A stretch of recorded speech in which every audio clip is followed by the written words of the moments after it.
It's like perfect. Oh, that's so on par. Schedule who, brother? Right, editing Ciaran here. I apologise for the state of my audio in this first ep. I apologise just for the state of the ep in general. We didn't really plan too much. We just kind of did it. We're working on ironing out some of the kinks, irons. We'll get there, right? Bear with us.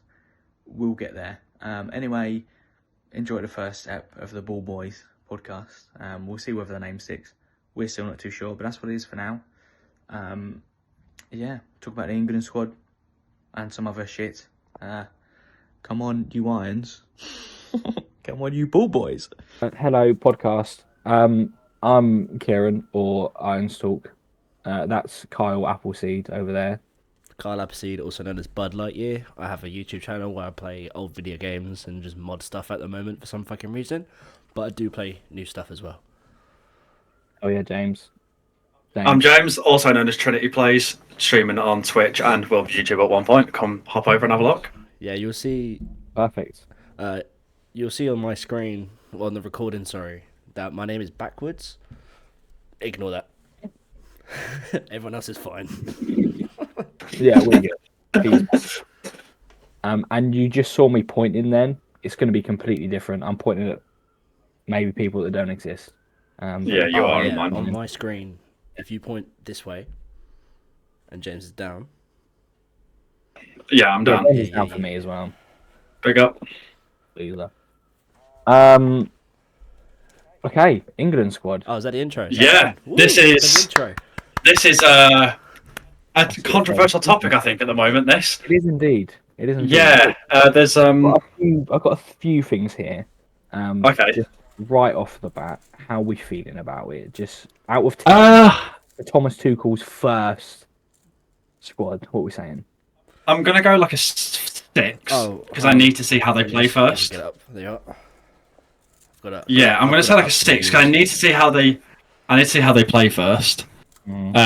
Because like we don't know what formation he's gonna go in or anything like that. So actually, some of these players might fit it perfectly, which is might be why we're seeing not so many fullbacks. Because we might be going much more attacking, which is why we've got quite a lot of fast players, especially we've got the Marcus Rashfords, the Gordons, and stuff like that. So I think it is going to be a bit of time. Right. But I'm going to go 6 because we've got some key players that I think he should have chose that aren't in there. Yeah, valid. Kyle, Appleseed. Sorry, kind of zoned out. I'm kind of indifferent to it. I think some of the people he's picked, sorry, a bit iffy. But we'll get into that, obviously, like we said. We do get into that. But as a first draft, you can tell he's been around the gaff and carefully had a look. You can tell. He has to be faced. Yeah, you can tell. He's been at every game, every game. Which is good. Like, I can't fault him for that at all. No. So some of the selections I don't really agree with. But overall, I'm not actually offended by it. I think it's not a bad choice. I think it's a decent squad. Yeah. I think it's better than what Southgate used to pick when he was in charge, if I'm completely honest. I think it's a much better choice in terms of players. I hear it. Yes and no. Yeah, I think there's some oldies in there that people are going to hate it, but they do just need their time is up in the England squad. I think they've gone, they didn't do anything, and we've got so much young talent that is ready to tear it up in the Premier League and other leagues all over the world. What I like about it, that he's and we're still choosing Jordan Henderson, who's done nothing for 2 years. We'll get there. Right. While we're on the topic of youth, England's youth, Yeah, I've combed through the squads. The younger squads. I must say, Academy of Football at West Ham we've got a good few names in there. Oh yeah, so we've got a good few. We've got a good few young ones at United as well. Probably is a couple in there, yeah. Yeah. I just want to say one thing about that actually. Thank you Arsenal for that one. You gave us some absolute fucking gems. They actually did do really well. That's Yeah, okay, that's okay. Yeah, under 18s, under 17s. I don't really know too much. Mainly because there's a good few West Ham players that just aren't in there that probably should be. But under 19s, we've got a few. We've got a goalkeeper, Finley Herrick. Yeah. I've actually heard of Herrick. Yeah. Yeah, class little keeper. Lewis Orford. I mean, he's played a couple of games for Mm-hmm. Prem, which is nice. Tommy Setford, goalkeeper from Arsenal. That they've just Ajax. Decent player. They've got Chris Rigg from Sunderland, which was interesting. He's 17, but destroying the Championship. I don't know if he is still now, but he has been. And Ethan Wheatley from United. Oh, not bad. Yeah, he will be a big part of England one day, and there's a few other people as well who will be huge as well. So I'm just trying to get it up. Absolutely. But again, I've got some names in there, Sunshine. While he gets that good. While he gets that up quickly, I want to say one thing that I find hilarious. So obviously, I'm friends with a lot of Liverpool fans, and one of them, I'm not going to say his name, Harvey Elliott, meat rider, and I find it really funny. That I know who it is already. Yeah, you know who it is. But I find it really funny that Harvey Elliott is 21, right, and he's still being picked for England under 21s. But Skelly is like 17 and he's been picked for like first team adult England, and it's really funny to me. I said it to him in a group chat. I was like, "Oh, Skelly being picked before Elliot," and he said he'll probably get a red card, which is not wrong. Literally, the under 21s is very controversial. Honestly, there's some names in there that arguably should be in the main team. Well, but again, we'll get there in a second. Smith Rowe, he was still being picked for under 21s, even though he was like 23. Yeah, I'm not sure what the exact rules are, but yeah, I think it's like the qualifiers. I think the squad is when the qualifiers take place, because the tournament will take place afterwards. So like when the England under 17s squad won the World Cup, they were actually like closer towards their 20s, with like Dom Solanke, Phil Foden, Dean Henderson maybe, or was it Trafford? Trafford, I think, was in their Gahey. These were all, they were close to the 20s because they qualified when they were under 17. Yeah, just a shout out to a couple more West Ham boys quickly though. In the Elite League, Football International Elite League, which used to be called the Under 20s. I don't know why they've changed it to the Elite League now. But what used to be the Under 20s, we've got Keelan Casey from West Ham. We've got George Murphy, also from West Ham, at loan at Bristol City at the moment, and he's doing really well for himself. We've got Ollie Scarles, who's broken through recently in the first team under Graham Potter, and I must say, he's arguably the best left back in the world. You've got Divine Mubama. That's definitely arguable. I'll give you that one. Argue with your mum. No all way. time. I was supposed to say argue with a wall, but I just insulted you instead. I'm sorry. Yeah. Cheers, mate. Thank you. You've got Divine Mubama, who West Ham let go. I'm sure you can see my Arsenal shirt and jumper in the background. You keep talking. You keep talking. I'll sort this out quick. I am listening. I'm sure you two may know Divine Mubama. I've been waiting for years, and I was heartbroken when he left us. And he's gone to City, and he's played for City, and he scored for City. And I mean, he's in the under 20s again, which is heartbreaking because he's fucking phenomenal. But there he is. David Moyes. The actual under 21 squad. There's some. Honestly, the talent pool England developing is fucking phenomenal. We're definitely like future contenders for our actual cup for once. Some of like the smaller names, the lesser known players, I suppose. You've got Charlie Cresswell, who was at Leeds. I think he's at Millwall now, which stinks. But he is phenomenal. You've got Dennis Sirkin, ex-Spurs boy, now at Sunderland, who Sunderland are actually looking really decent. Sunderland are looking good. You've got Jack Hinselwood from Brighton, who I think is class. I've seen Brighton Flans. I've seen Brighton Flans say he should be in the main team. You said it again. I did, yeah, purpose that time. They've said he should be in the main team, but I disagree with the amount of ballers we have in the midfield. That's one. Coming through. We have such a saturation in attacking players. That was outrageous. Joe Bellingham, obviously.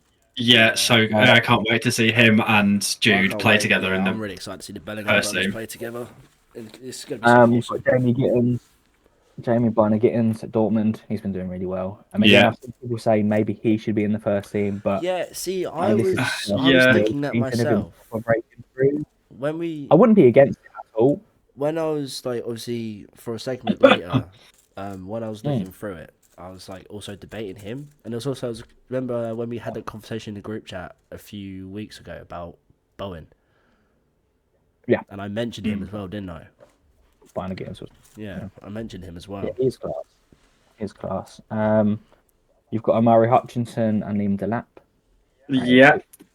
Nice little players in there. You've got Harvey Elliott, as you mentioned earlier, which is quite funny. Again, there's arguments. I really don't like Harvey Elliott. But I'm not But I'm a United fan. He's a Liverpool player. I'm always going to hate him. I'm not going to pretend he's complete shit. The thing is with Harvey Elliott, I'm very on the fence. I'm very on the fence. When he plays well, he plays really well. It's just he's not consistent enough.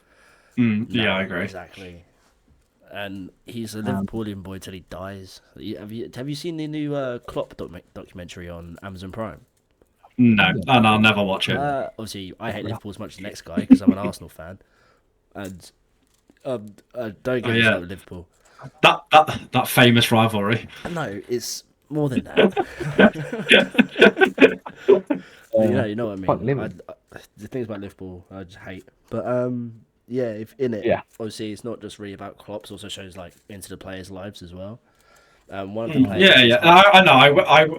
I will watch it at some point. It's definitely worth a watch, 100%. I'd say. You do just learn more about Klopp. It's more about Klopp than it is Liverpool. Yeah. So. Klopp's a lovely guy. I like Klopp. Yeah. He's actually a manager that I don't hate. You also kind of forget that Klopp and Pep's rivalry go in deeper than just the Prem. Oh, yeah. It was Bundesliga as well. Oh. It's been a long rivalry. Yeah. Long rivalry, yeah. Dortmund, wasn't it? Yeah. Yeah. Some of the respectfully more smaller names. Archie Gray from Tottenham. Archie Gray. He's really nice. He's class. And as soon as he can play in the midfield, as soon as Spurs aren't injury prone and he can play in the midfield, especially next to Bergvall. Yeah. I think he'll break into the England team like immediately. I think he's class. We've got Alex Scott from Bournemouth. Was a commentator. Yeah, that's the they're the names that you should be in the under-21s. There's a couple that maybe you could have an argument for being in the men's team. Yeah. Elliot Anderson from Nottingham Forest. Yeah. I mean, I think this is the right call, especially again with the amount of talent that we have in the midfield right now for men's team. But he's definitely in the argument, or should have been at least. Jared Braithwaite. I think he's one of the biggest names. Yeah, he's actually he's not in my starting 11, but he's in one that I think. Why have we got some players in there? We should be having him in. He's probably one of the best centre backs in the Prem, and up and coming, especially in the next couple of years. He's going to be at United, I hope. He's been phenomenal. Yes. Rico Lewis. I mean, I fucking love him. I really like him. I get why he's in the team though, but then again, when you're putting in, respectfully, Kyle, Lewis Skelly. No. I agree. I agree with the Lewis Skelly. The big one is Kyle Walker. He's done. He's finished. His career's over. Why is he? He's like 30. The guy's like 38. Get a life. It's ridiculous. It is ridiculous. Harwood Bellis. Again, he's one of them. Yeah. You say about age, but so you still got Kane in the squad. Kane's one of them. Yeah, but it's two different complete. It's not because of his age. It's because his legs have gone. His technique is going. You saw him. He started getting beat. He's left City. Like. there's a reason there's a reason he's left City, and that's because he knows his career is coming to an end. I get that this is like no, because he doesn't have the legs anymore, and it's not a thing against him. If it was anyone, Kane is still probably one of the best strikers in the world. It's an entirely different position. One of, yeah. Well, I mean, it's probably because Walker's had like 7 kids. Probably doesn't help with 18. Yeah, That's literally, yeah. Then he cheated on loads of his girlfriends as well. Yeah, we're probably all of them, but let's not get into that. We don't have to worry about not attack his personality. He might be a really nice guy. I think he's a Harwood Bellis again. There's an argument there, but I think they made the right call. Ethan Wanyeri. See, I was gonna. I don't think he's ready yet. When obviously we discuss who we would change, I was gonna get into this later. So I'll get into that later. That was very pointless. Yeah, Ethan Wanyeri. He is. Yeah, he's obviously one of the names that caused discussion. Probably the biggest that I've seen outside of Braithwaite is Adam Wharton at Crystal Palace. Yeah, that guy's having a career, having a season of a lifetime. Good in general, and like he's been injured a little bit, I suppose. But I mean, yeah. I mean, Adam Wharton is a perfect fit next to Rice. Yeah, do you know what? I think this is probably actually the perfect time for us to go into what we think into the first team. Actually, because we're like just like oozing into it anyway. Well, yeah, that's why I left on Wharton. Yeah, because So before we do that though, shit. Before we go into that segue, shall we quickly discuss who you would personally change from what he's picked? Like who you would replace? What in the whole squad? Yeah, who you would replace? As in the first team squad. Sorry. So everything so all the 26 to players he's picked for the World Cup qualifiers. Yeah. Who would you personally switch out for who? Does that make sense? Yeah. No, that makes sense. I'll give you one second. We'll get back up. Okay. I've not got like a list of I'd have this person, but I've got a list of players that I'm really questioning, and I've got a list of players that you probably where I'm working. Cool. Do you mind if I go first? No, you go first. Absolutely, Sam. Wicked. I actually think goalkeepers. I think they're fine from what we've picked. Actually, really in the top because let's be real, it's going to be Pickford. Yeah, I was kind of agreeing. He is class for England. I was like, in terms of keepers, and for backups, I think they're good. In terms of keepers, we don't really have much options, do we? We don't. But why have we taken 4 keepers? Always take 4. If you can do it, yeah. Backups just in case. I agree. I think 4 maybe is a bit too much. Maybe 3 is probably. 3's perfect. I honestly, yeah. I say we don't. I don't know why we need. That's just a holiday. But he's done it. So, like, out of if that's what he's gone for, I don't have a massive problem with it with the players that are there. I mean, the actual players that are there. Yeah, just you know, a bit weird, yeah. Defenders, I think this one is. Yeah, I don't know. Oh, biggest mare. Some of them really like. Gahey, absolutely love. I think he's phenomenal. More. Ezri Konsa, again, I think he's been fantastic this year. Quansah has been great. He's a bit young, he probably won't play much, but he has been good. At least getting some England minutes under would be good. Livramento has been playing really, really well over in Newcastle. He is great. Lewis Skelly is good. We are a little short on left backs, I think, at the moment. Really. Because, for example, Luke Shaw, he's injured. Literally. Oh, I know. I think we are a little short on left backs. I think there are some out there, but like I said earlier, I think it massively depends on what formation he plays, which might be why we don't have loads of fullbacks. I just realised something. I might be having a fucking read something. Is Trent injured? Okay. Trent is He is injured, yes. Trent is injured, yeah. Okay, Yeah. I was just double checking before I stuff. Mine and Kieran's face there, by the way, when you both just went, oh no. Okay, yeah. To be fair, while we're on left backs and injuries, Yeah. Lewis Hall should be England's starting left Oh, back right now. yes, you're right. You're right. Injured, as is Yeah. Trent and John Stones. John Stones Yeah. is also injured. Yeah. So if you have him, like I initially did, as he should be. Yeah. That's why he's not here. Will I like as well. Mhm. Again, he's not a starter yet. He might become one. He's looking like he's getting better and better. Great squad player though. I think you can't go wrong if you bring him on. He'll do the job. Yeah. This is where we get to the two that I have not issues with, but don't necessarily agree with. Yeah, I have issues with them. First one, and I've said it already, is Kyle Walker. I get he probably wants to come in. He's past it. There's other better people that we could have brought in. If we're thinking right backs, instantly I go to Wan-Bissaka. He's been phenomenal this season, absolutely phenomenal.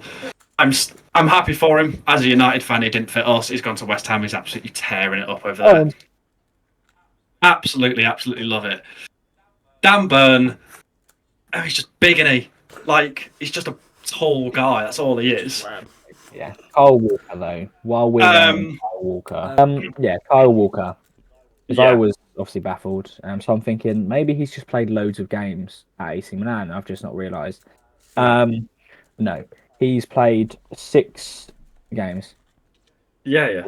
It's only 6. 6 games in the Serie A since January. Oh, wow, okay.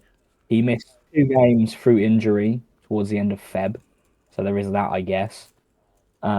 He's played 4 games in the Champions League this season. Obviously, that's all for City, because City are shit. And he's played 15 in the Prem, and if we're being honest, they were all shocking. They were absolutely. I don't understand shockers. the logic behind choosing him. We've got so many. This is not a dig at this player that I'm about to say, but I'm glad to see him not in there because it would be a wasted pick, which is Trippier. No, Trippier. I think it's a bit of a wasted pick. I think he's good. He's not as good as he used to be. I just think it's a bit of a wasted pick if we were to pick him out of the other players that we've got. If we're talking out of everyone available, which I am. If we're talking Walker or Trippier, I think, especially at this point, Trippier is 100 times more. 100%. But overall, I mean, there's a couple players in there that it's just not. No. Bigs. Yeah, no, it just doesn't make sense to me. Yeah, carry on. Sorry. Dan Burn, big lad, tough, cool. I actually quite like him when he plays for Newcastle. I do like him. I've got to say. Yeah, he's good, and he is, and I am taking the piss a bit when I say he's just a big man. He's just a big man. I am joking there. He is good, but there's better people out there for England. Yeah. The big one that I've got on my list for England, and he's been so overlooked. He got overlooked through from Southgate, and I hope Tuchel does not overlook this man just because he's not in England. Is Tomori. This man is so good. He is in the top defensive records in where's he? I forgot where he plays now. AC Milan, mate. AC, but in the Serie A, he's in the top defense stats since he's joined. Basically, he is so good. Sorry, just the way you stare. He's better than Dan Burn. The way you said into the camera. Yeah, I forgot. I was like, oh no. While we're on that same note, he's put in Kyle Walker, who's obviously at Milan now. We've said Tuchel's been all over the gaff. I think he's been over to Milan to watch Kyle Walker, but then, like you say, he's not picked up on Tomori. Is Tomori injured? I don't know. I don't think so. He's playing that every game. I think he is. Rather I think he is. He's also in the exact same squad. He's missed Ruben Loftus-Cheek. who's been one of the best midfielders in Europe this season. Yeah, that's insane. And then again, while he's over there in the same league, he's missed Tammy Abraham, who's also been Tammy. Yeah, I was moving on the pitch. I was going to get to strikers in a bit. It's the same league. Tammy Abraham's also at AC Milan now, so that's the exact same squad. And out of the options of Tammy Abraham, Loftus-Cheek, Tomori, and Carl Walker, he's taken Carl Walker. Yeah, no, it's nuts. Baffling. I don't get it. I don't understand why England managers have this. Like, they've been in the squad for the last 7-8 years. We need to pick them. No, we don't. If they're shit, they're shit. It's that simple. They're not playing. Okay, they're not playing well right now. Why are we picking them? Oh, hey, here's this English guy over there that's absolutely tearing up. That's no, I'm going to leave him. I'm going to pick Carl Walker just because he's bit. I don't get it. I don't get it. That pisses me off. It seems to be a common manager thing now with England. They never pick informed players. I actually said in one of my TikToks the other day when I was talking about West Ham, it's not just an issue with England managers and international managers in general. It's managers as a whole. For some reason, whatever it is going on now, no one wants to change anything. Like, everyone is so set on this one starting 11, this one squad of players. They will not adapt. They will not change. And that's what's causing teams to stagnate. Yeah. You tell it, Belgium, fucking generation Belgium have had. And it's used to try anything different. They've shut and it's why Spain looks so good, because they've actually changed shit. Yeah, it's bringing in Lamine Yamal, Pedri, Gavi. What is that? Young. Yeah. He would never ever start for England. He would never play for England if he was English, Oyarzabal, or even someone like Oyarzabal, like who would be like Oyarzabal? I don't know. Actually, we'll get to, let's wait. Let's hold this on, because I've got someone in my midfield that gets overlooked and needs to be in the squad, but again gets overlooked. We'll come to that in a minute, though. Are we done with defenders? Is it? That's defend. Kind of went through all of them, didn't we? Yeah, it is. Yeah, we went through the all midfield. Midfield now. Eze, who are we thinking? We're going to start with Eze. We'll start with Eze. What do people think? I like Eze. I think it's a good choice. Me too. Okay, right. I like him as a player, but he's not been nearly as influential for Palace as he should have been. I mean, he's playing about 80% of minutes, about 80% of games he's starting, so he's not nearly having the influence on Glasner that he had. 2 goals and 6 assists all season, by the way. Yeah. But a guy that's, again, when you look at the likes of Gibbs White, you look at Callum Hudson-Odoi, who's been, these are players he's been chosen over. James Maddison, these are players he's been chosen over. Yeah. I know what you're saying. I don't get what you're saying. No. I'm gonna, at the end of going through the midfielders, I'm gonna tell you who. I just realised. Yeah. There's no matters, and there's a big one that's not in there, and I'm gonna say it afterwards once we've gone through. I'm gonna leave a certain somebody to the end because I think Ciaran kind of wants to rant about this person a little bit. Curtis Jones. What are we thinking? I like him. I think he's good. He's solid. I think it's the word. He's solid. He'll put up this. You know what you get from him. Despite the team he plays for, I think he's a solid player. To be honest, I'm quite happy with him. Yeah. I don't think there's actually much to say about him really, apart from actually I'm quite happy with it. I mean, I'd say I think Curtis Jones has been overlooked by a lot of people for so long. I mean, even Klopp at times. Like, Curtis Jones is phenomenal. Don't get me wrong, he drops stinkers, but everyone drops stinkers. Everyone drops, don't they? Yeah. He's so consistent and he's so techie, and he does. The midfield. Yeah. Oh, massively. He does. He comes on and changes the game. Boy. I think we can all agree on this next one. Cole Palmer. He needs Yeah, he's got to be in there. I know he's having a bit of a he's in a bit of a sort of drought at the moment, but forever though, is it? No, and everyone goes through it. He's phenomenal. He's probably one of the best players in the Prem right now, or definitely was in December. 100%. In theory. Well, he was probably the best in the world in December, wasn't he? Yeah. Another one that I think we are all definitely going to agree on is Rice. 100%. Solid at the back. I don't know how much he needs to be in these squads, but because same with Bellingham. I don't know how much he needs to be in the squad. Harry Kane. I don't know how much they need to be here. No, because you know what you're going to get from him. But I get it if Tuchel's trying something new, then having him in the squad actually fully makes sense because then they can get used to playing in it. Cannot argue it. Morgan Rogers. Yeah, has to be. Yeah. 100%. Yeah. Fucking phenomenal. What a player. Yeah. I mean, you see him fucking...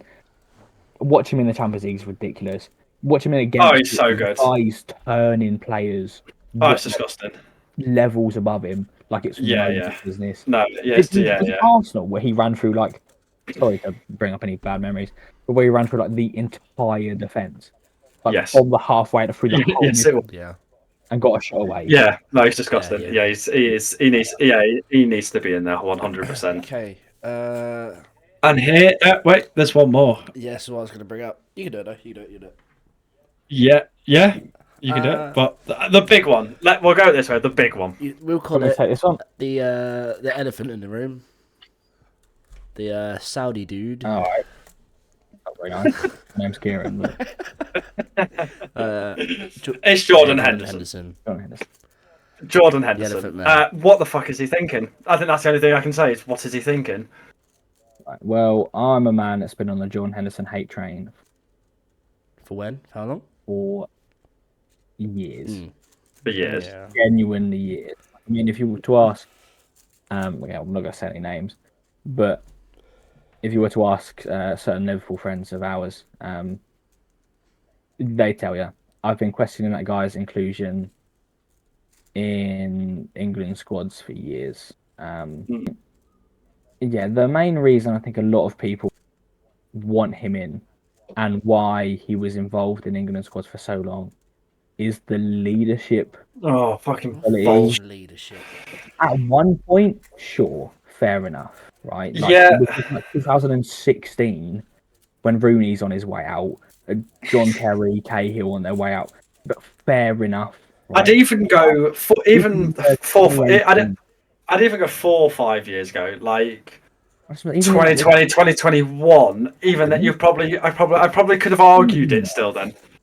No, absolutely not. When you've got Harry Kane, when you've got Maguire, John Stones, Kyle Walker, Trippier. Okay, yeah, fair. Yeah, you've made your point. You've made your point. I've never liked him. The point is that there's more. There's more I've never liked him. Of a point.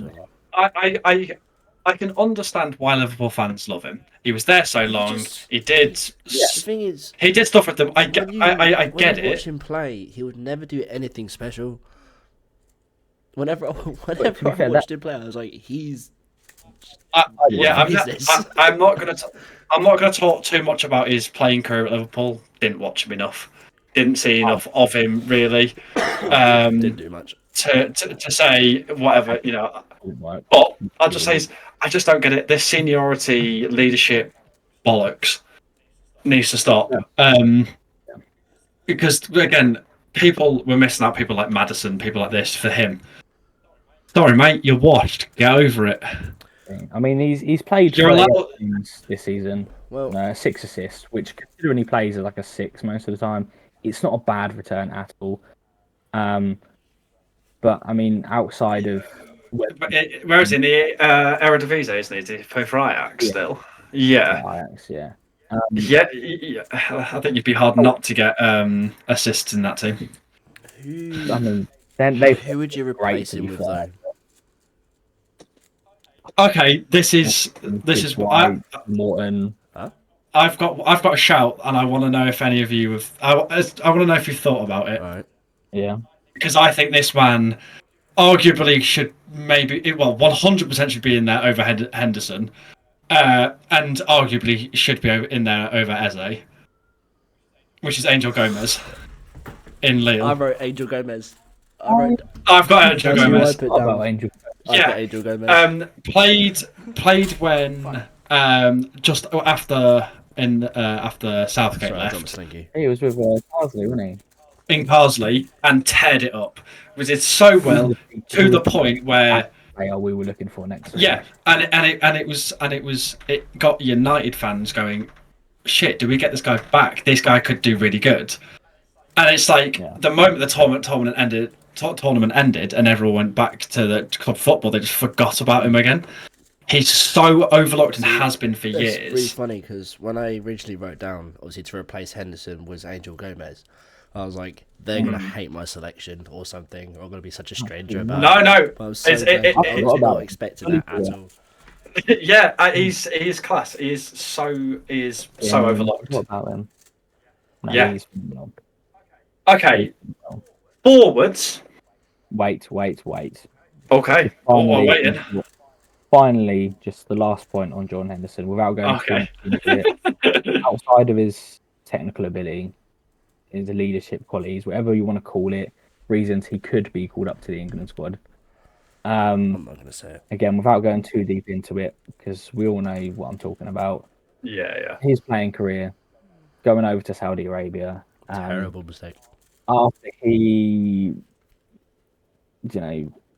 stood up for what he stood up for in England, after he was the voice of what he was the voice for in England, going over to Saudi, regretting it immediately as well. So unbelievably quickly as well. Won't get into it too much. Not really that big. Not really what we want to discuss right now in the first episode. But yeah, I think moral wise, ethically wise, I don't think he should be putting on an England top.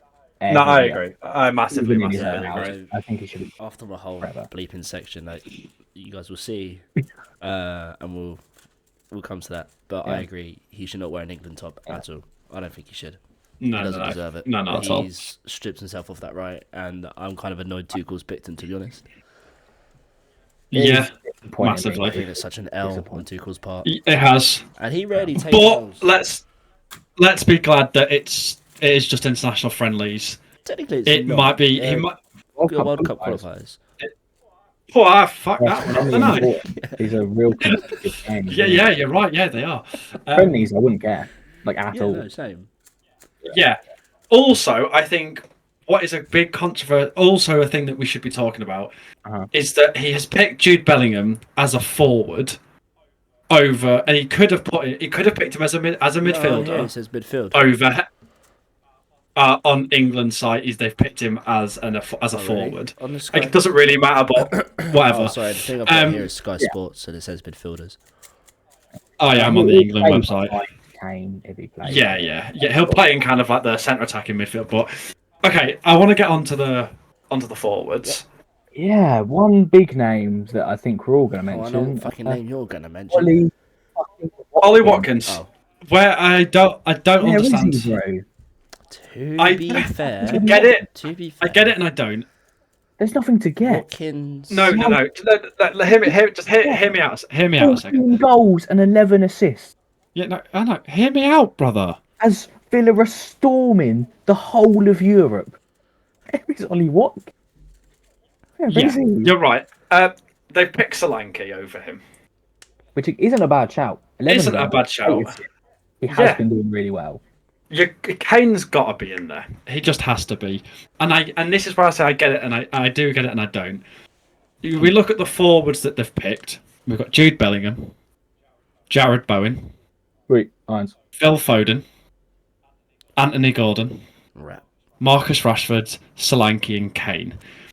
You've got wingers, you've got centre, you've got your cams, and then you've got your striker. I do get it.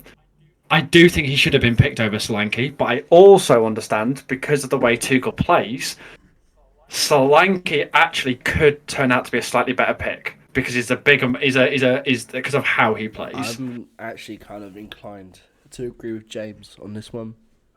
I get it. I'm not saying necessarily it's definitely the right decision. Like we said, he's picked 4 goalkeepers. Get rid of one of those goalkeepers. You've also got Ollie Watkins in there. You're set. How do you think Solanke plays? because him and Watkins are incredible. They're similar, like, but incredibly similar. The only difference really is Solanke doesn't play on the wing at all. Yeah, but he has. How am I'm trying to think of how to word it. The thing is, you don't know what Ollie Watkins is obviously is quicker than Solanke. So what gives Ollie Watkins the ability to do, which Solanke doesn't do, which is I think actually a detriment to him in terms of playing in the England squad, because Ollie Watkins, what he does at Watford is exactly what Kane does at England as well, where he drops really far down, will get the ball, put it out, and then start making his way up. Where Solanke plays similar, but where Solanke's not as quick, if you see what I mean, like Ollie Watkins is. He plays a bit further forward. It's much more of a hold-off play right at that back line.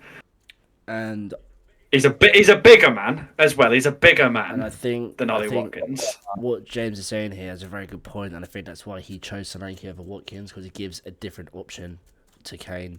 Yeah, because Kane and Watkins play very similarly, where they drop really deep and to collect the ball, and then we'll pass it out to the wingers. Where Solanke will very much stay. He will still drop back, but will stay higher up more. Which, given that much is that big man in the option, and he'll always be there because he's always playing much higher for those wingers to pass it, to ping it in early, and he'll always be there. We see it with Kane a lot when he plays for England and other players. He will not always be in the box for those early crosses because he's dropped deep to pass it out. Me out. See, this is the issue that we've had with the England squads in general, and not even just the squads, but then the team sheets that he's putting out as well that have been put out when we have Harry Kane. Look at how Harry Kane plays for Bayern. Oh yeah, because Harry Kane can play as a 6 if he needs to, and he can get stupid amounts of assists and still find himself in the box because the players around him. Oh yeah. Do that for him. But 100%. With England, Anthony Gordon doesn't know how to hold up the ball long enough. Yeah, respectfully to Bukayo Saka. Oh yeah, that's another one. No Saka. Oh okay, didn't know. Yeah, thank God. Yeah, respectfully to Bukayo Saka, he'd rather put a ball in the box, which I mean is fair enough, but that's where players like Bowen and Morgan Rogers, Cole Palmer will make the difference when we play with Harry Kane. I massively disagree with what you said about Anthony Gordon. I want to go to Saka a bit quickly. He's quick and he runs down that wicket as quick as he can, and he almost always puts that ball into the box. Oh, you were saying about hold-up play, weren't you? That's what I'm saying. Yeah, Yeah. The wingers that we've been playing with would rather put a ball in the box. Yeah. I'm not saying at all that Saka and Gordon can't hold the ball up if they wanted to, because they can. It's just the way that they play, the way England have been playing. So we don't know how it's going to. The way they have been playing, wingers are putting balls straight in the box, which is where Kane struggles. When you've had players that can hold up the ball a bit more, wait for Kane to get in. When you look at Kane for Bayern Munich, he can be at a 6, spread it out to Sane, Musiala, Gnabry, Coman, whoever it is, and they'll wait for him to be in the box, and that's how he scores the goals he does. You're right. England are just constantly whipping shit in. See, I think personally, I think it's just the way Saka's being told to play.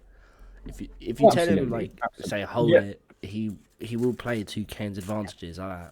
He will do it. He won't just always whip it in the box, but it's just how. It's always the big difference, but everyone knows there's a big difference between club football and international. There's going to be different ways of playing, 100%. Big thing is what you're saying as well. Yeah, you're right. Those people in that he plays for at Bayern do that. That's because, and the reasons they do that is because they play in the Bundesliga. That's what fits them. It's what fits the Bundesliga. It's perfect for the Bundesliga. It's like how La Liga, like Spanish. You're right. They do. Yeah, they do it in the Champions League, but that's because that's how they You got to remember, obviously, the majority of English players don't play abroad, so they play. What 90% of the England squad plays in the Prem. Like what you're saying. Yeah, they do. What? How? Lots of teams do. Hmm. It's slightly different because of, again, the players they have. Look at Forest. Yeah, true. Actually, look at Forest. Yeah. The way it is in the Prem, Sort of, but they still. Yeah, and that's the difference. Yeah, but England are very counter-attacking. Yeah, exactly. Which means it suits Prem football perfectly, which is why you don't have that that profile of winger that you're saying from the England boys, because they don't play. They don't really. Most teams don't know. The majority of like 3/4 of Prem are counter-attacking teams. I see what James is saying though. James does have a point. So it's like, because if you look at like La Liga, like the Spanish leagues, it is mainly just tactical, whereas Premier League's more physical and fast paced.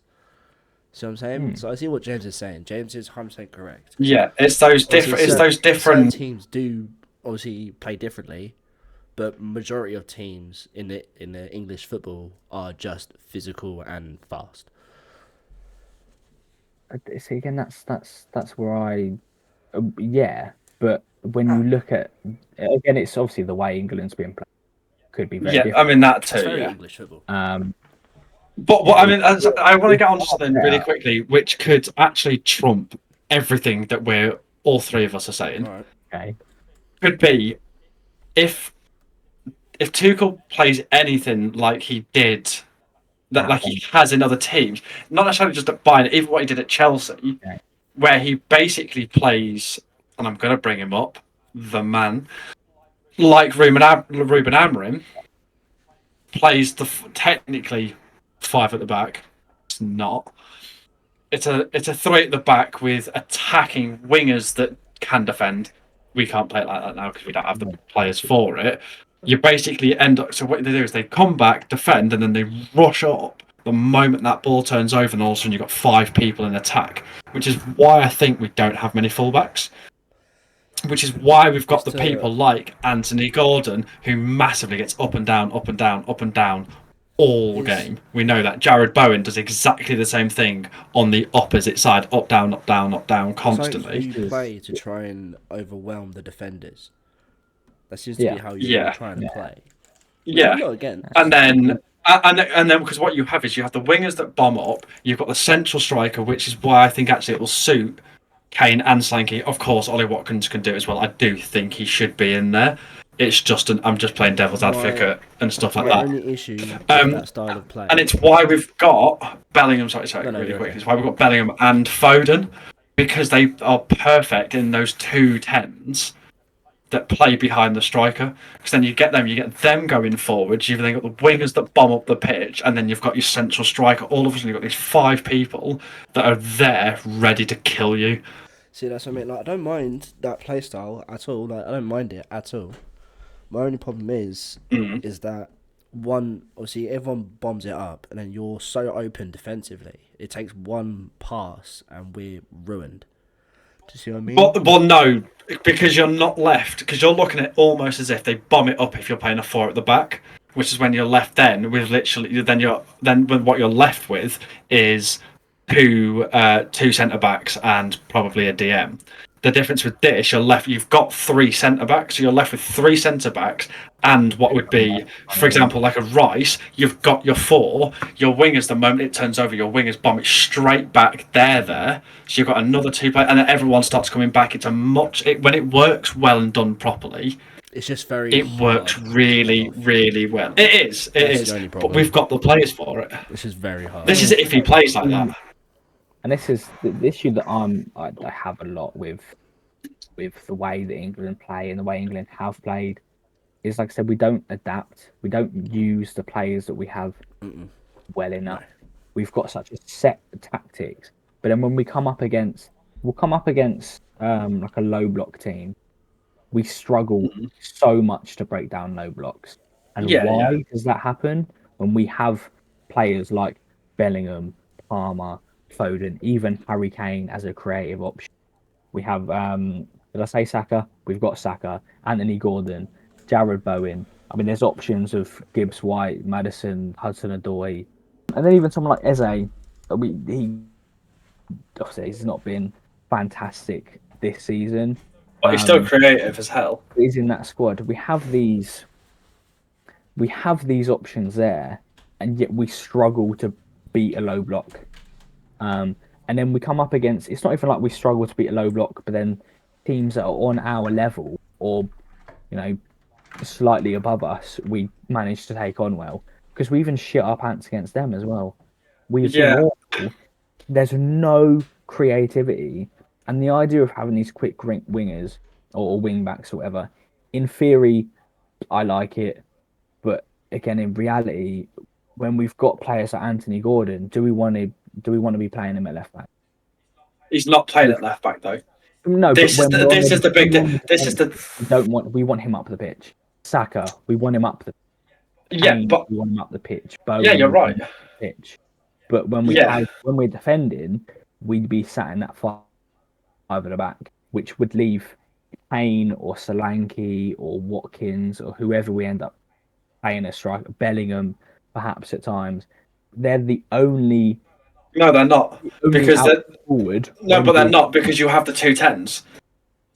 So you have the 210s. So you'll have Kane or Solanke up front, and then behind him you'll have someone like whether it's Bellingham, Foden, maybe he'll play Bowen there. Coming, you've got those. So those three can stay there. The wingers come down. All of a sudden, you've got your DM, your three centre backs, and your wingers here. Get the ball. You win it to the DM, to the tens. They can one of them can come out.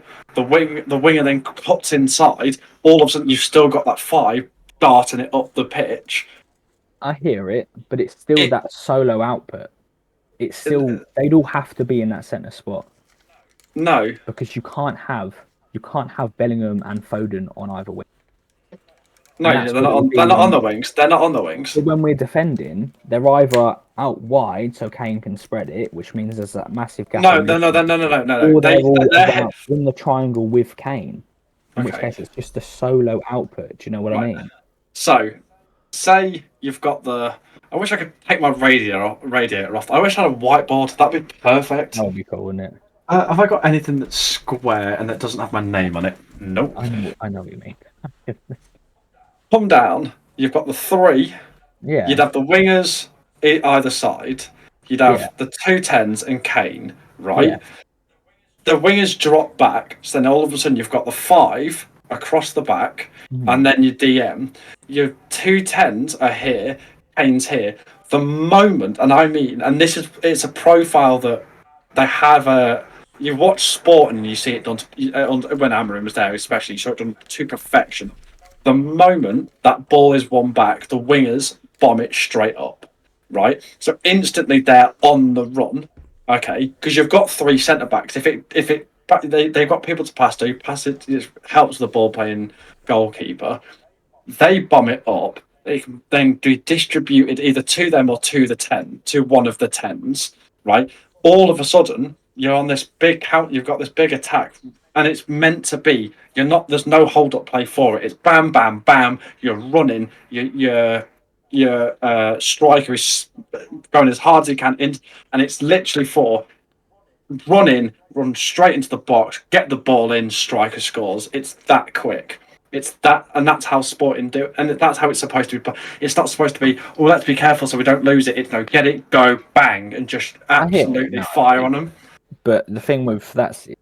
International football at club level that would work fantastic. International football, like I say, you can't beat a low block. When we're coming up against teams like Slovenia, who we obviously struggled against, Slovakia, who we've struggled against, Czech Republic, Scotland, these teams we should be absolutely destroying. We can't keep hold of the ball at all, and we struggle. When we do have the ball, we struggle to break that down, and we get caught so much. And then when we come up against in Italy, You can't play like that. You cannot let Italy have the ball. Spain, you cannot let Spain have the ball.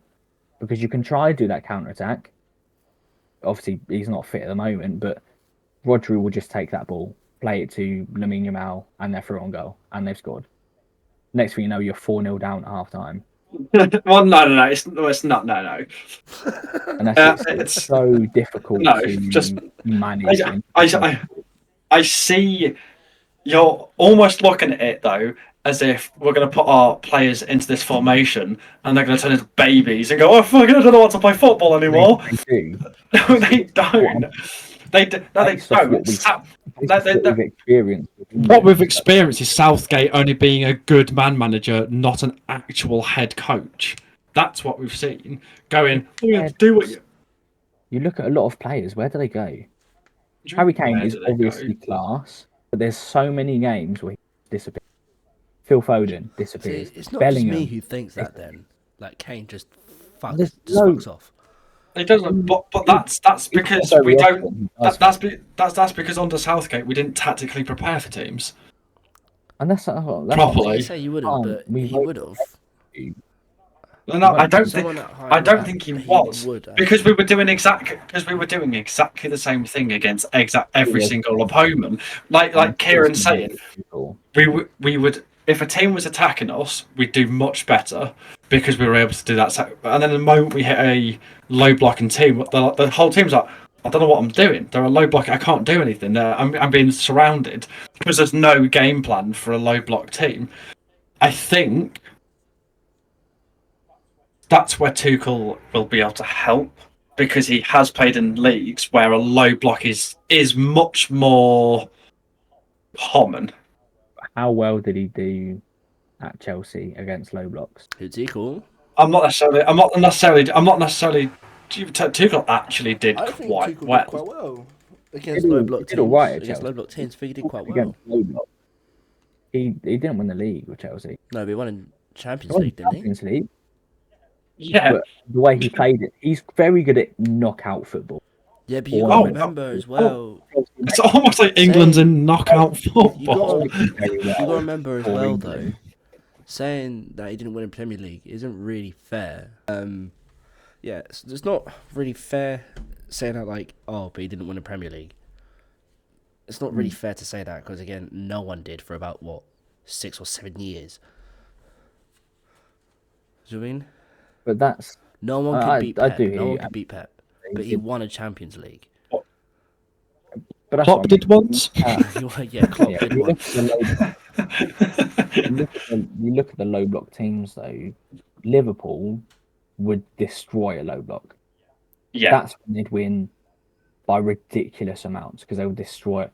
Even Arsenal recently, or maybe not this season, but the last couple. No, what you're saying is correct. It is correct. Against low block, and you destroy them. Tuchel, I don't think I've ever seen Tuchel destroy a low block. And with where England is in the world, where we are in the ranking, we get put up against so many fucking low blocks. So we either completely plan for a low block, which means we can't do anything else. We can't play against any other kind of team, or we do the complete opposite when it comes to tournaments. And we plan for one of the big boys. We plan for an Italy, a Spain, a Germany, a dominating team.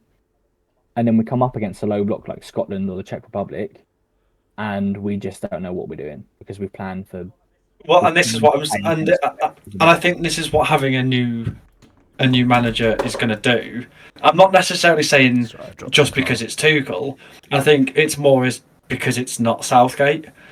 I think we are going to see a different side to England because it's not going to be a one and done. It's not going to be like you're saying. We either plan for this or this. It's going. Why can't you just plan for both? That's what a good manager. That's what a good head coach does.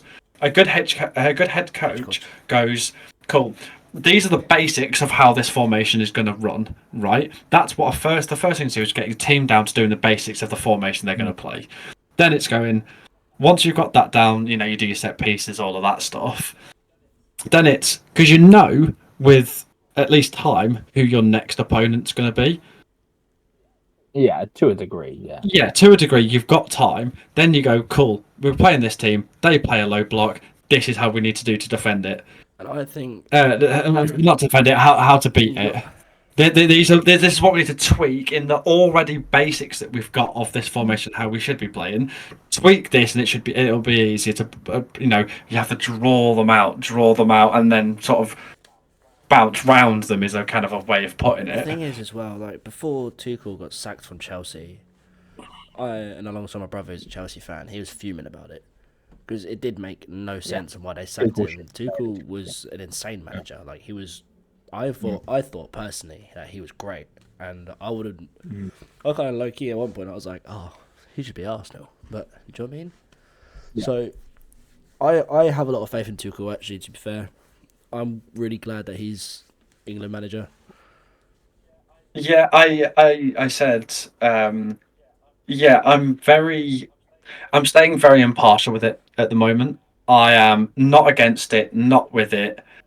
At the same time, I'm going to see how things go in this tournament and go, what do I think? Because realistically, we don't know.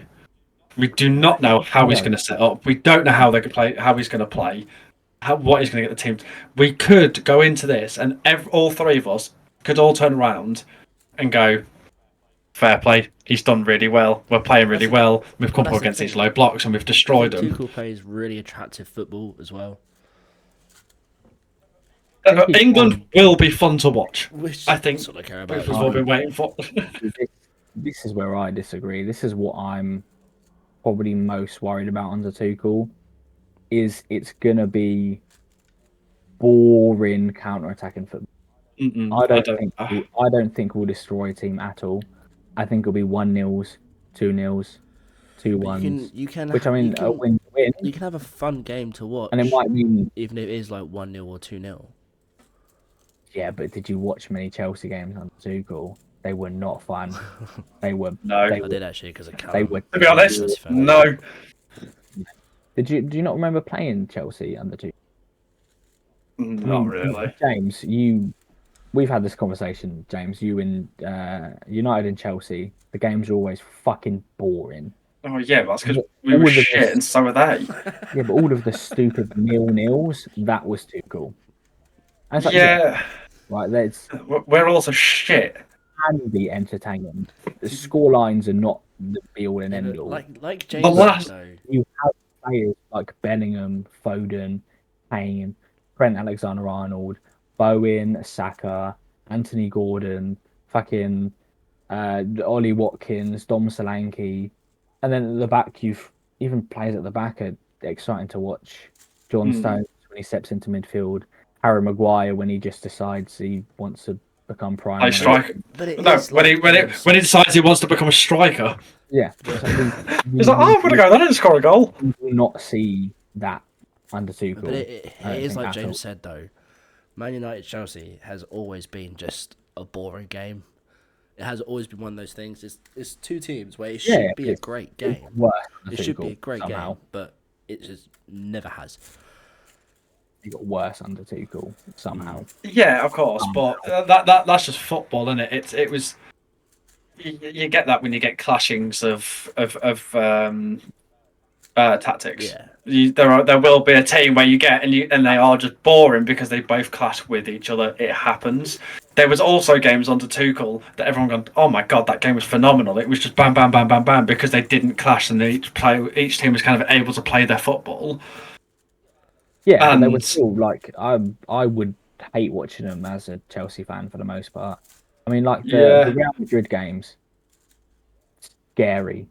If you were watching them, obviously they ended up winning in the end, but watching them as a Chelsea fan would have been fucking terrifying.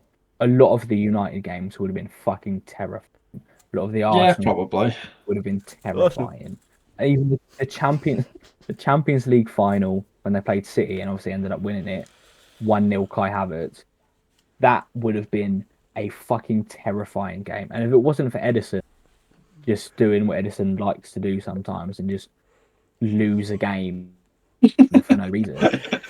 He does do that. He does it a lot. City probably would have absolutely smacked up Chelsea. Yeah. Well, especially if it went to extra time and pens, there's no chance Chelsea are winning that. It's just Edison did an Edison, and they ended up winning from it. so I'm not looking forward to it necessarily, but Mhm. I am kind of. I want to see a different England team. I want to see different players get called up. I want to see a change in something. which Okay. Do I want? But in terms of the World Cup coming up, this is what these squads should be for. Especially now we're in the qualifiers, we should be testing?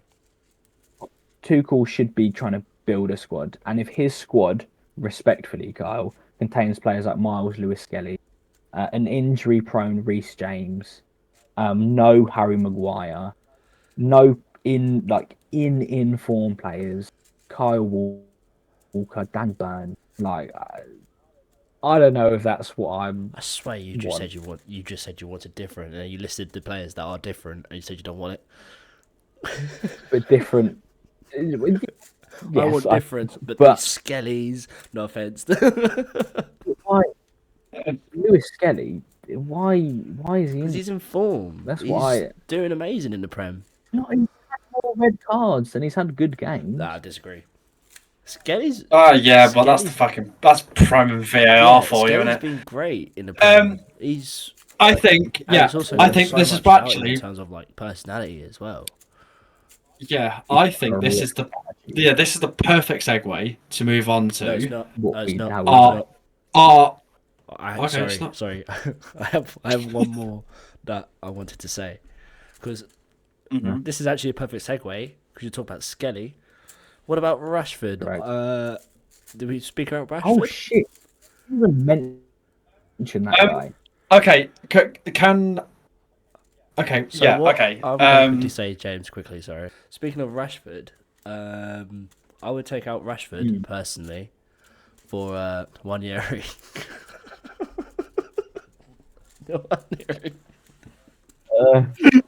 Right, let's try that one again then. No, that's fine. That's funny because it looks like we're laughing at him for choosing Ranieri.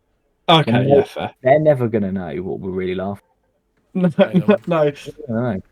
Okay. I disagree. I think Wanyeri's he's literally just broken into Arsenal's first team this season. Yeah, but he's still too raw. Yeah. I don't think Lewis Kelly should be there either. To be fair. I think I maybe agree with him being in the squad. Maybe it's a big maybe. I think the only reason Lewis Skelly's in there is because we're short on left back options, mainly because all of them are injured. We don't really have. If Hall was fit, he'd be there. If Luke Shaw was there, he'd be there. That's instantly two that are starting ahead of him if they were fit. Livramento and Ciaran. He's in much. And Livramento has three. For me, Livramento and the Ciaran ahead of Lewis. The reason I'd pick 1 year. What's that? Purely, right, is because one, he's in better form than Rashford. That's a given. Two, for the past few years, Rashford's attitude has been fucking stinky. Yeah, and it's already looked better since going to. Yeah, this is what I was about to say. The attitude has slightly improved since joining Villa. Yeah. I also think the big thing, and a lot of people thought this in the Euros. The one Euros. When we didn't take him, a lot of people said this, and I agreed. He was at United at the time, and I still love him. But it was the massive thing we missed in that tournament was a direct winger. We didn't have someone that does what Rashford does, which is drive straight at the defence and do something and try and get in. We didn't have it. We did. We had Jared Bowen. Okay, you know what I mean. But especially on the left, but Gordon doesn't do it the same way that Gordon is very much. We'll get it. We'll go wide, and then we'll cut it in from out wide, or we'll come down the byline. Rashford will drive and cut in, and come much more. We miss that massively. I do. I mean, and that's the profile that he brings. We do on the left hand side because Bowen does it on the right. Bowen can do it on the left as well. To be Yeah, fair, yeah. we do have these kind of players, but I do agree with that. I think Rashford he's just a different kind of footballer to a lot of what England players are Not. and what they have been. He's not been good for a while now. Very much. Rashford not been good. has I not do. been I good. do agree. He's great, and he's gone through patches, like very small patches, a lot of the time, and he's going through a good patch now. And I like in principle, I agree with his call up. But then again, I think the issue with a lot of these is, like when you're looking at your Dan Burn, your Reece James, who's played like fucking 10 games, like 13 games all season. He's played like 13 games in the last 2 years. Because he's been injured all the time. When you look at Kwanzaa, who's been good, but he's nothing special. Just kidding. Nice.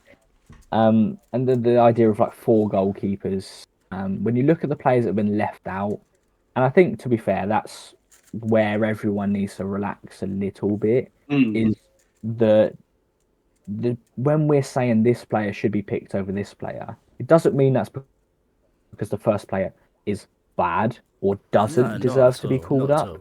It's because of the players that have been left out for unless him. it is Henderson, I do believe. Well, yeah, Henderson should be left out. And Kyle Walker. Jordan Henderson and Kyle Walker. But the rest, it's nothing I against do believe. them. I don't, for real, like I don't disagree with Dan Burton getting an England call up at all. I think he probably could have had one a couple of years ago. I think he probably could have gone to the Euros with us. But taking him would have meant leaving out Mark Gahey. Yeah. Which is never going to happen. And now, even now, like taking Colwill, I agree with that. But it means, I mean, Harry Maguire is just not in that squad. Which I think Harry Maguire is going to be integral for this Tuchel team. Or Tomori. Or Tomori. Yeah. Which I think this is the perfect segue to do our last segment. Yes, agreed. Yeah. Agreed. Which will be our own personal starting 11s. I've gone for what I think he should be picking.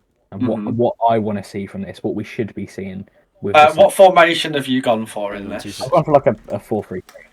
I've gone for 2 goalkeepers, and I've gone for 1 in each game. Okay. Wait, what? Henderson in 1. This is my 11 for these 2 upcoming games with this. A game each. But just this in terms of just the goalkeepers, yeah. I want to see Henderson and I want to see Ramsdale, 1 play in each game. I don't think we need to see Pickford. We know what. Yeah, I agree. Yeah, we know what he's going to. We know what he's capable of. We need to start seeing who's this backup goalkeeper because it's been up in the air for so long. Yeah. Is it Nick Pope? Don't know. Is it Henderson? Is it Ramsdale? Is it Trafford? Is it fucking whoever? We don't know. We need to find a backup goalkeeper because if Pickford does get, I think it should be Scott Carson. Yeah. Or Tom Heaton. Yeah. Come back, son. Then I want to see Livramento at left back. Yeah, I agree with that. Esri Konsa at right back. I don't want to see Reece James. He can fuck off. And then honestly, centre half wise, I want more Gahey. Definitely. Yeah. And then I want either stick Dan Burn at centre half. He's in there. Give him some chances. See if he can prove something.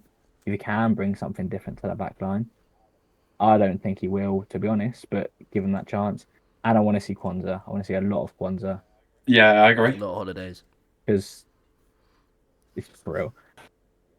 Yeah, players like Colwill, I don't think we need to see. I think it's clear he's going to be in the England squad at one point. Kwanzaa's sort of on the edge, as is Dan Burn. Put him next to someone like Gahey, who will be in England soon. Give him a chance to prove themselves. I want to see a lot of Curtis Jones. Yeah. A lot of Curtis Jones. And I want to see a lot of Morgan Rogers. Attacking wise, I want Bowen, Rashford, and Solanke. Yeah. I want to see Bowen naturally anyway. But with like Bowen and Rashford, and again with Solanke, if they've picked him because they want to show that they can offer something different, give them the chance to offer something, you have to use these players now. Like with what we've got going, I don't want to see Pickford, Gahey, fucking I don't know, I can't figure the squad off the bed. Rice, Bellingham, Palmer, Anthony Gordon, Phil Foden, and Harry Kane. And we don't need to see that. We've seen it. Give us something different if you're going to choose different players, or don't bother choosing different players. Yeah. Yeah. Second team. Okay.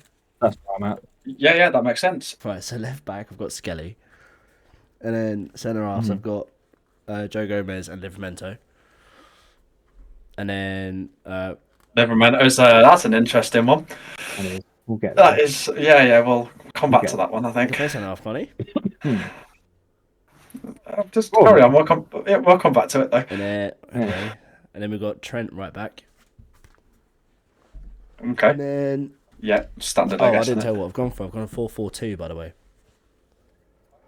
Okay, who's your goalkeeper? Pickford. Hell yeah. Pickford. Okay. Goalkeeper, 4-4-2, but obviously I've got wingers instead of like midfielders. So I've gone for left wing, Foden. Left wing, and I've gone for my two midfielders, Bellingham and Rice. Yeah, it's And standard. then right wing, Saka. And then as my two strikers, I've gone for Kane and Solanke. Right. Okay. That's it. Yeah. What's wrong with Livramento? Yeah, that's okay. The I fact, put him as a fullback is all.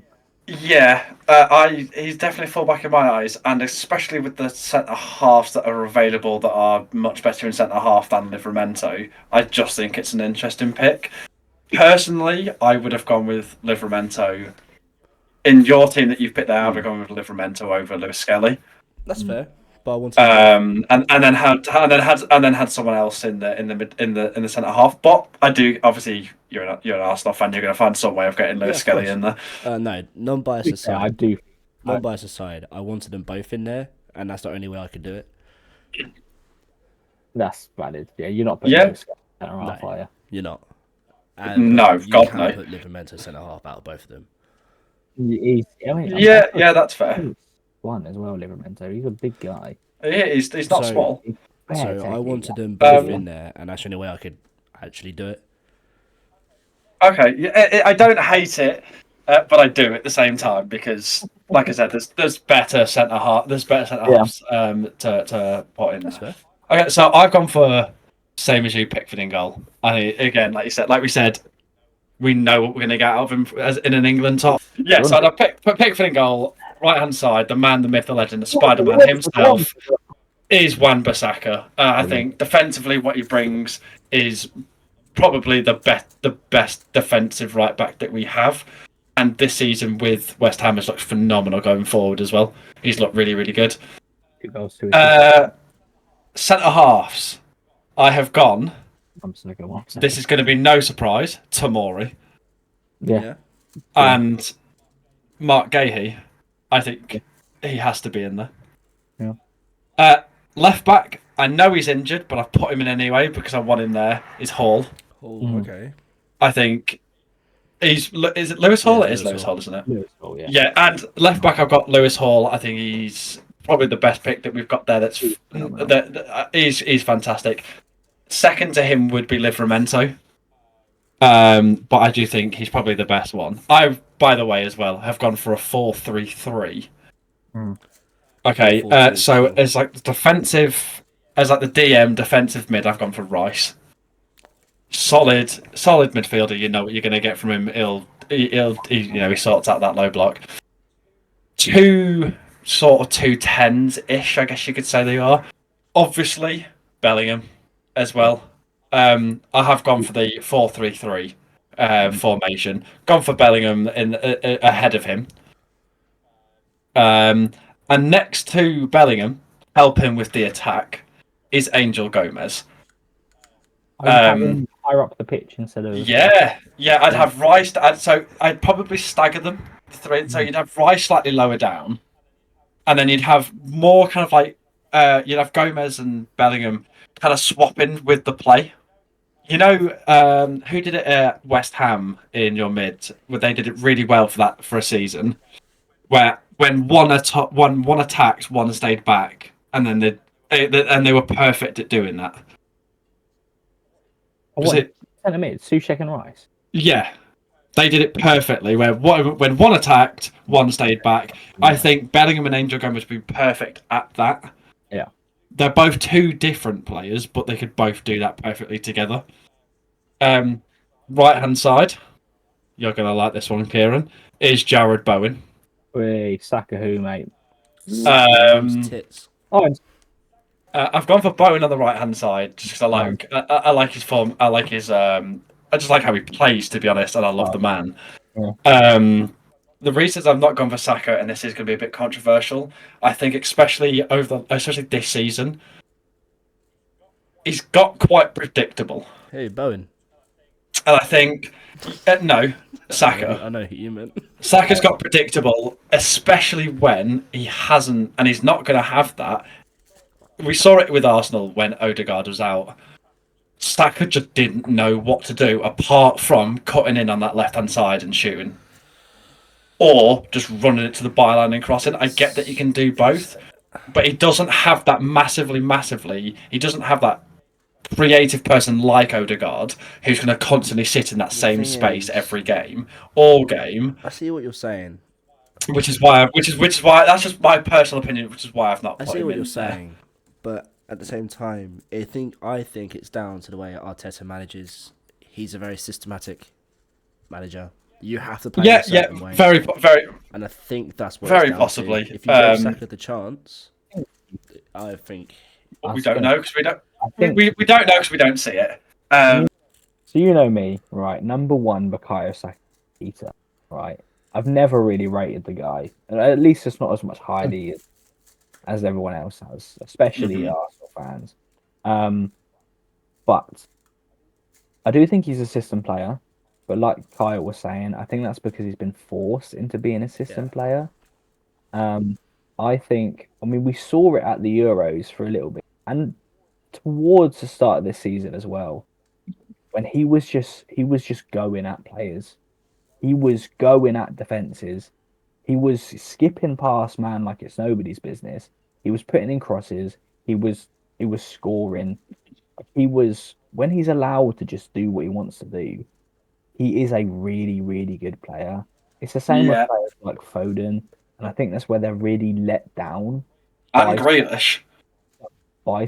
And Grealish, yeah. They're let down by such an incredible system because they're still good. Saka's still good for England, and he's still good under Arteta, but he's not. He could genuinely be so much, but he just isn't. And I'm actually kind of glad that you agree with me there, Ciaran. Again, you being number I one. don't. The thing is, I don't. I don't disagree with what you're saying. It's just like it's just my personal thing is that I actually think I prefer Bowen over Saka. Oh, no, but I would also understand if Saka was chosen. Oh yeah. But that's just I just think he is getting a bit predictable. Massive Saka meat rider. Right there. I will finish. I will finish my 11 at some point. Yeah, sorry. On the left, this is going to be no surprise, is Marcus Rashford. Boo! I think he is United. I think he's gay. What we've missed in the last couple of tournaments. He does offer. He does offer a lot. And we've seen it a lot. We've seen it while he's been playing at Villa. Yeah. He can. We never saw it at United, but he can cut down and cross in. He can do that, and that's where he becomes very unpredictable. It's for Asensio, isn't he? Yeah, it's ridiculous. Where was he? Whatever. I'm not getting into this because it pisses me off. It pisses me off too much. I don't want to get into it. We'll get into it another time. Fair enough. And this is why I've chosen the striker that I have. It better be Harry Kane, or you're wrong. It's not. But there's a reason for it. It is Ollie Watkins. Okay. Okay, biggest thing, not the biggest thing. One, I rate him. Kane's phenomenal, absolutely fantastic. I'm not saying that. I'm not saying that Watkins is necessarily better than Kane. Not. He's obviously not. What I will say though is, Ollie Watkins, Kane is an out and out goal scorer, Right. and that's what he does. He scores goals, and we all know that. Great. Ollie Watkins, and I think this is where it can help in the lower blocks, especially because obviously in the low is having that quicker pace on the break, which Ollie and we all know Kane is not the quickest these days. No. No, he's not. Like but also, who also plays with Ollie Watkins right now? Rashford. In the Premier, Marcus Rashford. Instantly, you've got two players that are training week in, week out with each other who have something to prove. I think that could make a dirty duo going forwards. Yeah. Like, disgusting. I mean, the way the front three works as well is they can all play across that whole. Exactly. Yeah. So it's just a constant, very fluid attack. Which is also another reason that I don't think Saka's great, is because he's not great off of the left. Okay. He's not bad. I'm not saying he's bad off of the left. He's much, much, much better off of the right. He's like another player off the right. He's just not where those three can just basically rotate wherever the hell they are. They've all got the pace. They've all got the ability to just leave players behind, which is what we do lose out on with Kane. Yeah. Is the ability to just go bang and we're gone because he's, we're in the box, he's still on the halfway line sprinting. I hear it, yeah. Yeah, and that's the only reason I've chose Ollie Watkins. I think Kane, and I think we'll see this in probably a couple of years, where someone like an Ollie Watkins will be the starter. And what we see is later on when we need those crucial goals, we bring on Kane because we know he can do it. Yeah, just bring him on for the goals. Bring him on maybe in the 60th minute or something, 70th minute, and go, right, we need a goal, get Kane on, he'll do what he'll do. We won't see it now, obviously, because he's still good. He's still phenomenal. He's still great. Watkins doesn't have much time left. He's 29. Yeah, but it doesn't. He's not 29. Oh, Watkins! Harry Kane. I thought Watkins has plenty of time. Watkins has plenty of time. He's 34. The average. Yeah, but Kane's retiring. Watkins won't be 9. I don't know, 9. It won't be Watkins, but maybe someone like a Solanke, perhaps. Yeah, I just said someone like Watkins, not necessarily Watkins. Someone like it might not even be a player that is playing now. We have replacements. Kyle Appleseed. Yeah, me Kyle Appleseed. Or as it says here, Desupa Ilak. I play for Sweden. Actually, I want a special mention for a youngster. You should have. Who I am just double checking is English. Ollie Scars. Divine Mubama. George Urphy? Ian Casey? No, shut up 1 second. I do want to make a special mention to a youngster who I think will be, and very soon will be, a staple in England's backline. This is about to be incredibly bold, what you're saying. So. No. And once again, I want to thank you, Arsenal. Aiden Heaven. Arsenal. No. Yes. Arsenal. No. Yes.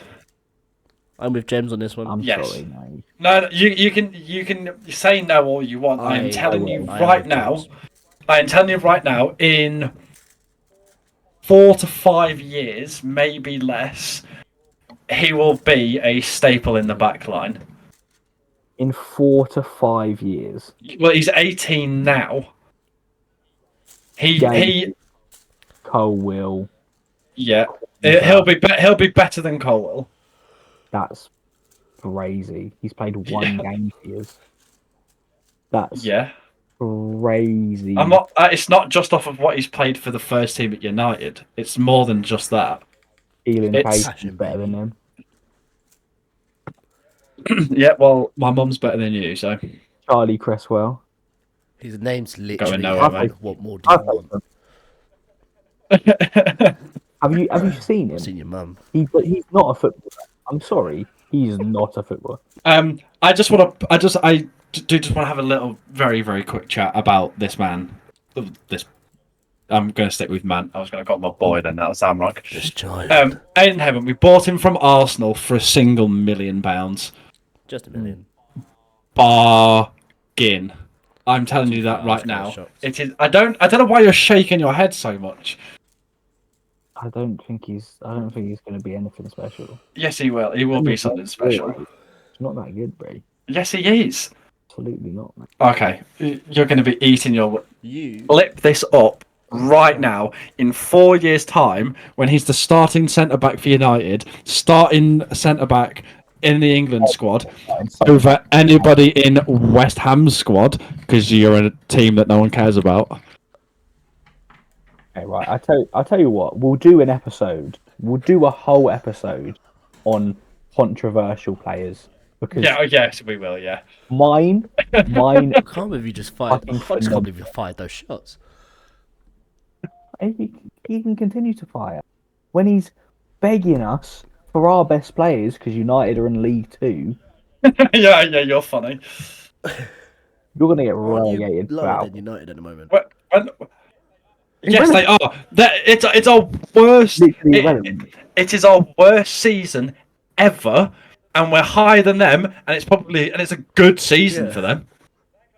They're going, we're playing really well under Potter. Are you? You're 16. You're 15. It's quite clearly a terrible. Be quiet. We're level on points, mate. Yeah, you've got 34, ain't you? 34. Manchester United on 34 points. There's 4 or 5. There's 4 exactly. Or 5 it's 34 points. The only thing interesting this season is literally that bit there. There's 4 of us, yeah. Finish 10th. That's the only interesting. It's not even 10th. It's not even 10th. It's 13th. It'll be Brentford. It's going to stay exactly the same as it is. Yeah, probably. No, I think Everton will drop down below the two of us spot. Because at the moment, Everton's above both of us. The relegation's already been sorted, and whoever's winning the Premier League's already been certified. Oh god, yeah. Well, I've just seen the points. Yeah, it's certified. If they bottle this, oh my. We'll do it. We'll do another episode talking about the table and all of that. Yeah. Okay, what we have all been waiting for. Hang on, mate. The man that thinks he knows it all. My England 11. The loudmouth over there. My England also 11. supports a club. Is your England also 11? A club where they think they're huge, but no one actually really cares about them. Actually, West Ham are massive. Literally are massive. Name one thing that you have done in the last 3 years. Won the FA Cup. I'm not talking about you. Yeah, it's not talking about you. You're over here for me. You're over there. But also, you won the FA Cup. Oh well. It's the equivalent to winning the Conference League, mate. Which we did, by the way. I actually disagree. I think the FA Cup is more than the Conference League. Yeah. He doesn't agree. He doesn't agree with what he's just said. He's pulling my leg. I think the FA Cup. He better not agree with what he just said. Carabao Cup of you. Yeah. If Arsenal won the Conference League, I think I would be embarrassed.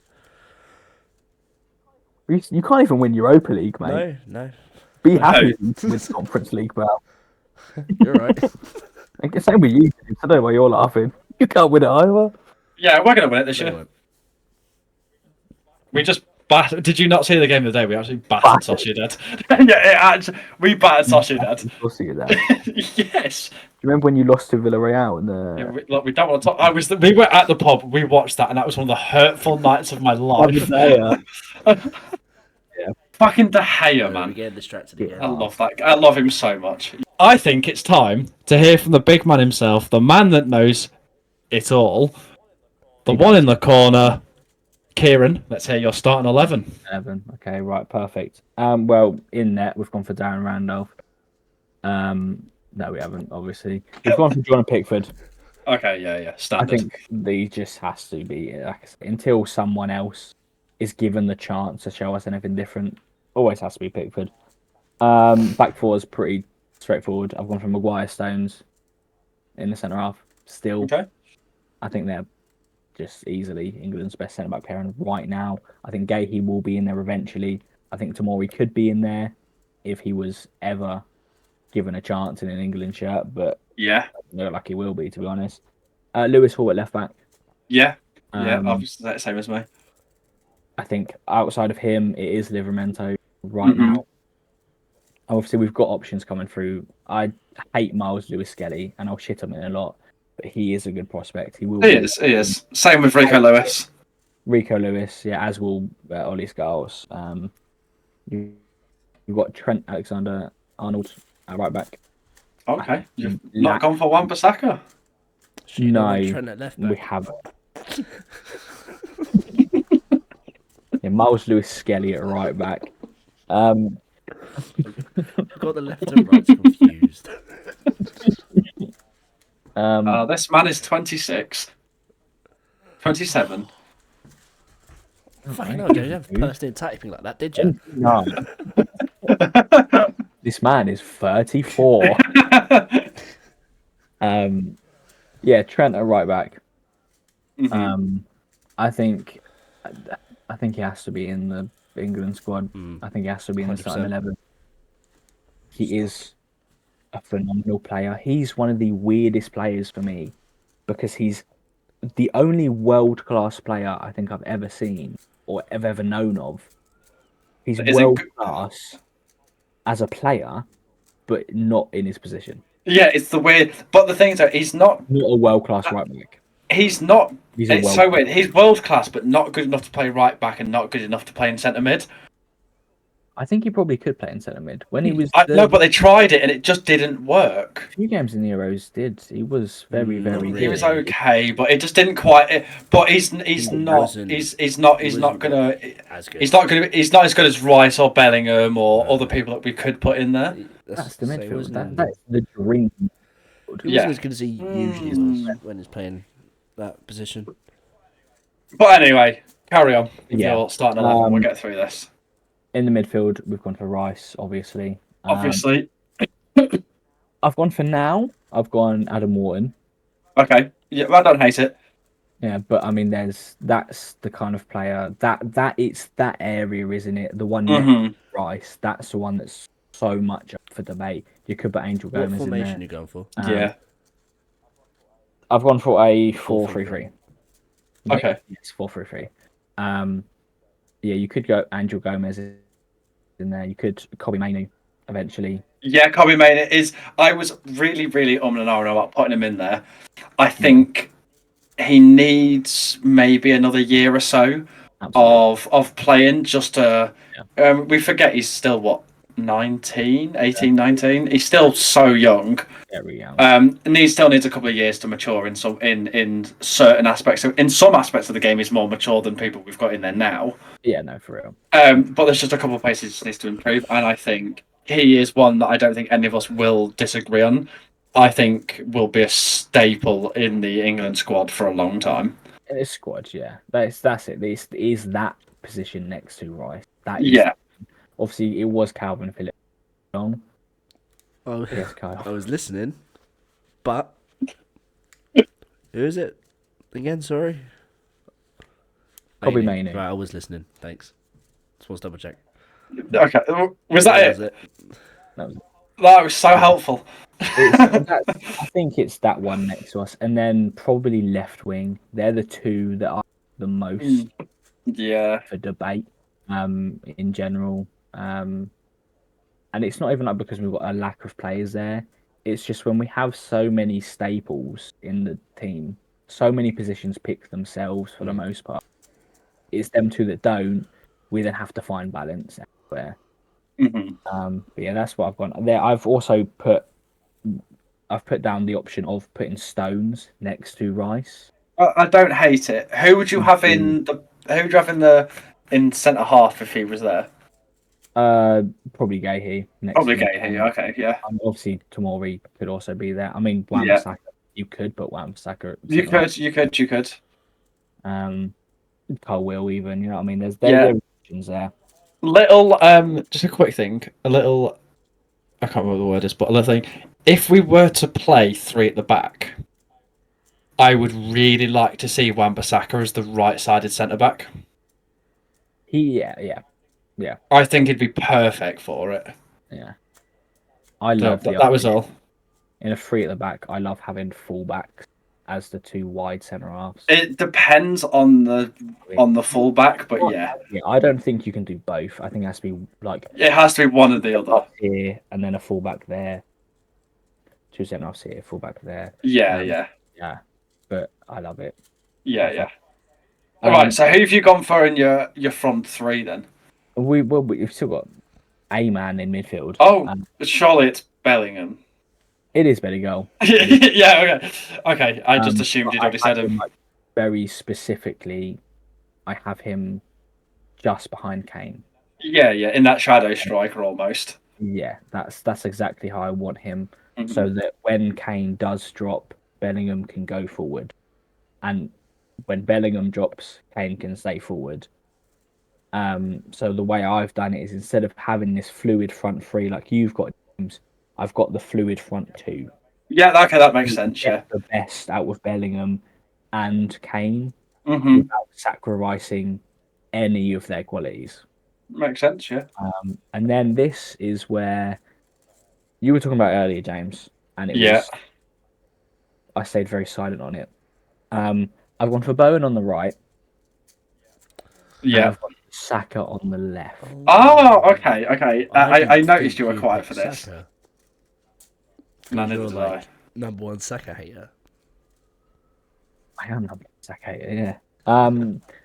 Bukayo Saka. I am number one Bukayo Saka hater. He's actually number one Bukayo Saka fan. He prefers him over Bowen. Okay, can I ask a really quick question? So you've put Saka on the left and Bowen on the right. Yeah. It's because he loves Saka so much. Why would you not switch them round? Because I would argue that Bowen's much better than Saka off of the left. Agree. I would heavily disagree. Really? Heavily. Saka doesn't have a right foot. Saka's. I mean, they've both got very good weak feet. Very, very good weak feet. Feet. But this is the way that I've done this. Is to be fair again, instead of having like a whole front three that can all rotate, I've gone to that front two that can mix. Yeah. Okay. Owen and Saka can swap. Okay. I said yeah. Okay. We're going for. Mm-hmm. To be fair, most wing options that England can do it. Yeah, they can. But these two in particular. Okay.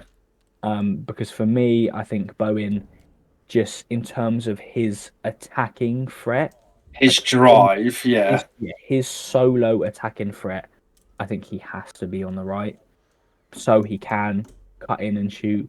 Whereas Saka, I think, is better creatively. Yeah, that's why I put Rashford, because you've got the two wingers that drive, and then where I've got the two 10s, they're the creative ones. You don't necessarily need the creative wingers. They both can do it, but they're to drive and have extra attacking play in the middle, and then you've got the two 10s that will do all the creatives, which is perfect for Bellingham and obviously who I put Gomez. Two 10s sounds like there's so sorry. The 210s. No one fucks with the 210s. 210s. The 210s. Yeah, I mean this is the bonus with England, and I think why the squad frustration will always frustrate people in one way or another, and will constantly frustrate everyone, no matter what, no matter who. It could be on paper the perfect squad. Well, that's why we was favourites But to win it, weren't you're we? Last Euros. But That's exactly England. because we had everything. We had everything, but the squad he chose was shit, and the lineup he chose each game was shit. But that's the thing. I mean, if I'm gonna be completely honest, outside of I think France, maybe Spain, but then Spain lack in a lot of areas. Outside of France, Spain lacked I defensively, actually. arguably I think we arguably have the best. They've got that youngster, National that new youngster centre back, though, aren't they, coming through Spain? Yeah, Yeah, who's really quite He's good. very good, yeah. But then when you look at our younger centre halves, And then they've got Balde. He's Balde. Spanish, isn't he? Yeah, he's all right. Yeah, but then He's they've got Inigo Martinez. true. They don't think it's not shit. Spain's No. not shit at all. But when you, as a whole, I think us and France, and honestly, to a degree, I'd say us a little bit more than France, a better national pool, upcoming in terms of talent as a whole. Obviously, they've got Kylian Mbappe. We've got no one near that level. Really. No. But then we have 3 or 4 people just below him. Like we don't have Kylian Mbappe, but we've got Foden, Palmer, Bellingham, Saka. You know what I mean? We don't have. We do have a Harry Kane. I mean, yes. I mean, which I'm guessing is your striker. Yes. Yeah. There's levels to the game, and I think I've won this conversation. Oh, of course, I think I have. So we've been. You don't think you have? I don't think. Livermento at centre half. No, you hate it. Don't knock it till you try it, son. You've got no Bukayo Saka. Huh? What? You've got no That's Bukayo true. Saka. You have got no Saka. But I'm telling you. But I did also say that I'd be happy to put him in there over Bowen though as well. So I would say that him and Bowen and Saka are very interchangeable. If anything in my team was going to be weak, it would be Livermento centre half. But I wanted him in my team. That's valid. Absolutely valid. Yeah, fair. Yeah. So, I think maybe the only other change I would make would be Kobe Mainoo for Angel Gomez. I just didn't. I just think he needs a couple of years just to mature a little bit. But thanks, guys, for watching our podcast. I hope let us know in the comments on who you think has the best starting 11 for England. That'd be nice. And yeah, thank you for watching Carl's Angels. We'll see you later. Bye. That's about it. Not a chance, Sam. Not a chance. Kyle's Angels.